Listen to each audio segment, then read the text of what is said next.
নমস্কার বন্ধুরা, সঙ্গীতার স্বাদখাহনে সবাইকে স্বাগত।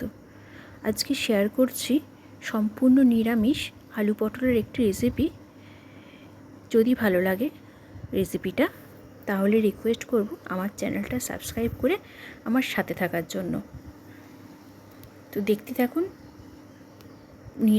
সম্পূর্ণ নিরামিষভাবে আলু পটলের কোরমা। কড়াইটা বসিয়ে দিয়েছি। কড়াই গরম হলে এর মধ্যে আমি দিয়ে দিলাম সর্ষের তেল।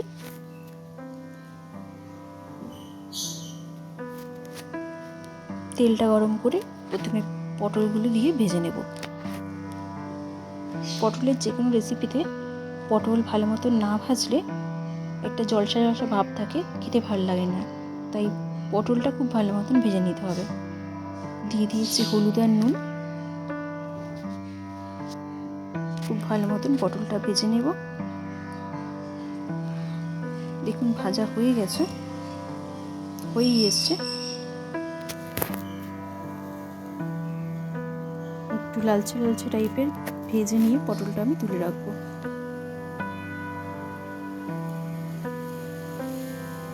পটলটা তুলে নিচ্ছি। আর পটল ভাজতে কিন্তু বেশ খানিকটা টাইম লাগে, তাই একটু ধৈর্য নিয়ে ভাজতে হবে। এই তেলের মধ্যে আমি দিয়ে দেব একটা তেজপাতা আর সাথে হাফ স্পুন আস্ত জিরে দিয়ে একটু ফোড়নটা নাড়িয়ে চাড়িয়ে এর মধ্যে আমি কেটে রাখা আলুগুলো দিয়ে দেবো। আপনারা চাইলে আলুটা পটলের মতন আগে ভেজে তুলে রাখতে পারেন, কিন্তু আমি একসাথেই মশলাটা কষাবো দেখে একেবারে ফোড়ন দিয়েই আলুটা দিচ্ছি, আগে থেকে তুলে রাখিনি ভেজে। আলুটা একটু ভাজা ভাজা করে নেব।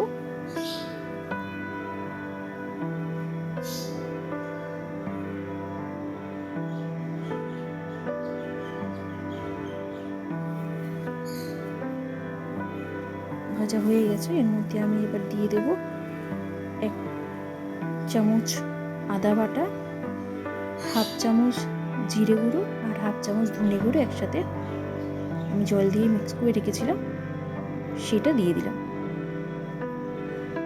খুব ভালো মতন কষাতে হবে এবারে।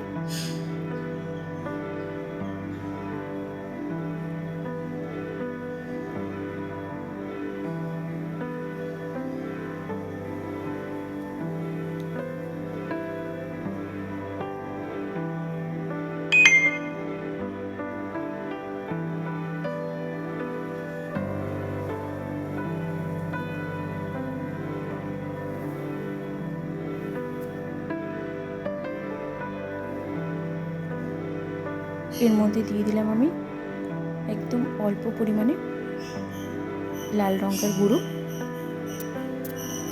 আর সাথে হলুদ গুঁড়ো দিয়ে আবার নাড়িয়ে চাড়িয়ে দেব। এই রেসিপিটা কিন্তু শুধুমাত্র ভাত না, আপনারা রুটি, পরোটা কিংবা লুচির সঙ্গেও খেতে পারেন। খেতে খুব টেস্টি হয়। আপনারা বাড়িতে বানাবেন, নিরামিষ দিনে বানিয়ে খেয়ে আমাকে জানাবেন কেমন লাগলো। এবার দিয়ে দিলাম আমি একটা মাঝারি সাইজের টমেটো আর সাথে একটা কাঁচা লঙ্কা পেস্ট।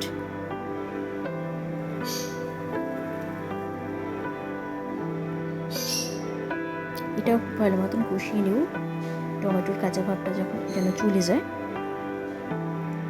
একদম কষানো হয়ে গেছে, তেল বেরিয়ে গেছে মশলা থেকে।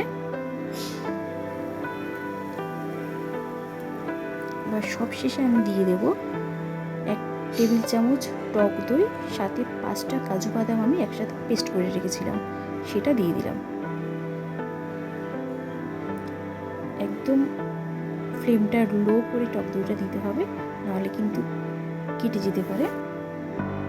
আর প্রত্যেকবারের মতন টক দই দেওয়ার সময় যেটা বলি, আজকেও সেটা বলছি। টক দই যখন ফেটাবো সেই সময় যদি একটু কর্নফ্লাওয়ার কিংবা একটু ময়দা দিয়ে ফেটানো যায়, তাহলে কিন্তু কড়াইতে দইটা দেওয়ার সময় দইটা কেটে যায় না। আপনারা ফলো করবেন এটা, দেখবেন দইটা পুরো স্মুথই থাকবে এরকম। বাটিটা ধুয়ে একটু জল দিয়ে দিলাম।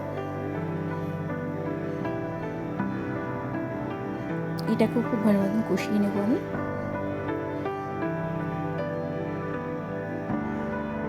দিয়ে দিলাম চিনি, একটু বেশি পরিমাণে চিনি লাগবে এই রেসিপিটাতে। নিরামিষ রেসিপিতে একটু মিষ্টি স্বাদ আনার জন্য চিনিটা একটু বেশিই দিতে হয়। আর এই রেসিপিটাতে যেহেতু টমেটো আর টক দই একসাথে পড়েছে, তাই চিনির পরিমাণটা একটু বেশি লাগবে। সাথে দিয়ে দিলাম নুন। ভালো মতন কষিয়ে নেব। দেখুন কষানো হয়ে গেছে, একদম তেল বেরিয়ে এসছে। আমি কিন্তু পুরোটা লো ফ্লেমে কষিয়েছি। এর মধ্যে আমি ভাজা পটলগুলো দিয়ে দিলাম। পটলের সাথে আলুগুলো দিয়ে খুব ভালো মতন একবার কষিয়ে নেব, যাতে পটলের মধ্যে মশলাটা খুব ভালোভাবে ঢুকে যায়।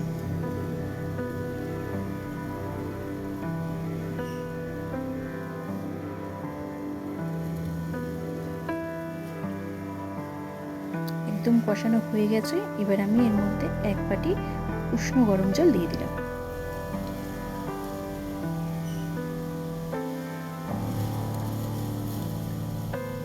এবার ফ্লেমটা হাই করে দিয়েছি। ভালো মতন ফুটে উঠলে আমি আবার ফ্লেমটা লো করে একটু ঢেকে রাখবো।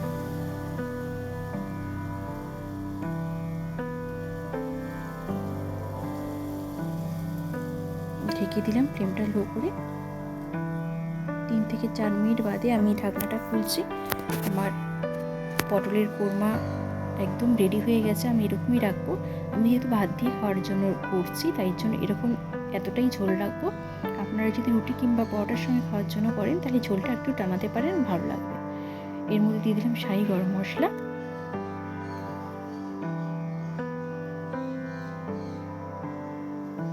আর দিলাম 1 স্পুন মতন ঘি।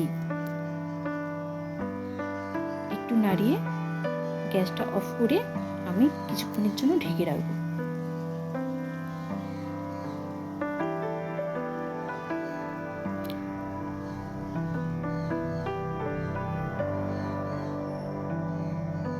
পাঁচ মিনিট বাদে আমি ঢাকনাটা খুলে দিলাম।